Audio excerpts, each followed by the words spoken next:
បងសួរអូនមួយសំណួរទៀតអូនធ្លាក់មកបាញ់ឈឺអត់ ធ្លាក់មកពីណាវិញ ធ្លាក់ពីលើមេឃនោះអីព្រោះសម្រាប់បងអូនស្អាតដូចទេពអប្សរទេច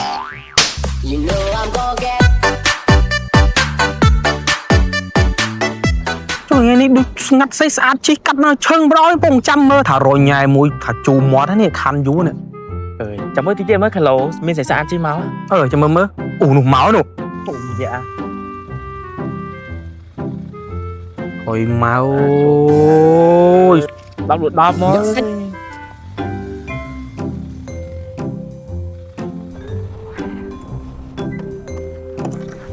Oh my god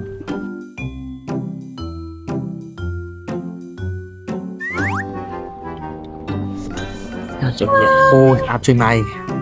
So cute អូយតើធៀបស្អាតហ៎ ហើយចាំមើលម្លាយចាំមើលជើងខ្លាំងនឹងចេញអាវុធញ៉ែឯងមើលមួយអូខេតាមចិត្តសម្លាញ់ទុកចិត្តលើគ្នាយកគេទាំងកាភ្លៀអត់ទេអត់អីទេ